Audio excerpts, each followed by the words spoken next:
تو گویا اگر آدمی قرآن کو ناپسند کرتا ہے اور گانے کو پسند کرتا ہے، اس کا مطلب یہ ہوا کہ آدمی کی روح بیمار ہے اور اس کا نفس بڑا چاقو چوبند ہے. اس کی روح بیمار ہے اور اس کا نفس بالکل صحیح ہے، درست ہے، چاقو چوبند ہے. یہ کہتے ہیں اور تاثر دیتے ہیں کہ گانا یہ روح کی غذا ہے. قرآن حکیم کہتا ہے گانا روح کی غذا نہیں ہے، یہ نفس کی غذا ہے. روح کی غذا قرآن حکیم ہے. میں ایک مثال دیتا ہوں. آدمی اگر بیمار ہوتا ہے تو اسے میٹھی چیز بے مزہ معلوم ہوتی ہے اور میٹھی چیز پھیکی معلوم، یعنی تیکھی چیز پھیکی معلوم ہوتی ہے اور میٹھی چیز پھیکی معلوم ہوتی. کیوں؟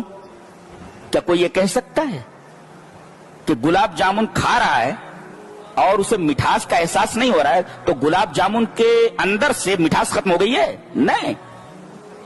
یہ کہا جائے گا کہ آدمی بیمار ہے، اس وجہ سے اسے ایسا محسوس ہو رہا ہے. ایسے ہی اگر قرآن سننے میں مزہ نہ آئے تو یہی کہا جائے گا نا کہ قرآن کے اندر شیرینی اور مٹھاس موجود ہے، آدمی کا دل بیمار ہے.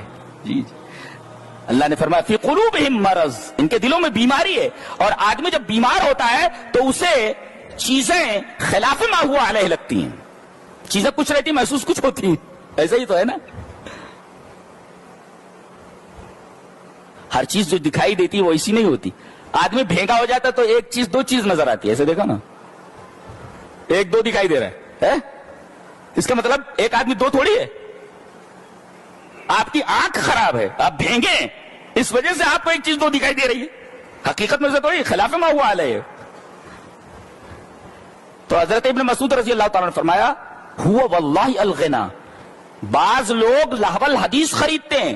یہ قریش کے ایک آدمی کا تذکرہ ہے جس کا نام نہیں لیا گیا. یہ اتنا بڑا دشمن تھا نبی کا کہ جب نبی کریم صلی اللہ علیہ وسلم قرآن کہیں پڑھتے تو نوجوان قرآن کی طرف مائل ہوتے. تو یہ کیا کرتا تھا، ایک مغنیہ خرید کر لایا تھا. سنگر لڑکی تھی، وہ خرید کر لایا تھا. گانا بہت اچھا گاتی تھی. وہ کہتا تھا ارے تم کیا محمد کی پھیکی پھیکی باتیں سن رہے ہو، آؤ یہاں میٹھی باتیں سنو. اور پھر وہ لڑکی گاتی تھی تو یہ خرید کر لایا تھا. تو اللہ تبارک تعالیٰ نے فرمایا لوگوں میں سے ایسے ہیں جو لہو الحدیث خریدتے ہیں. اور ابن مسعود رضی اللہ تعالیٰ نے بالکل لہو الحدیث کی تفسیر بہت شاندار کی ہے. ہوا واللہ الغنا، اللہ کی قسم وہ گانا ہے وہ. تو اگر آدمی کو گانا پسند آئے اور قرآن حکیم میں مزہ نہ آئے سننے میں تو یہی کہا جائے گا نا کہ آدمی کا دل بیمار ہے.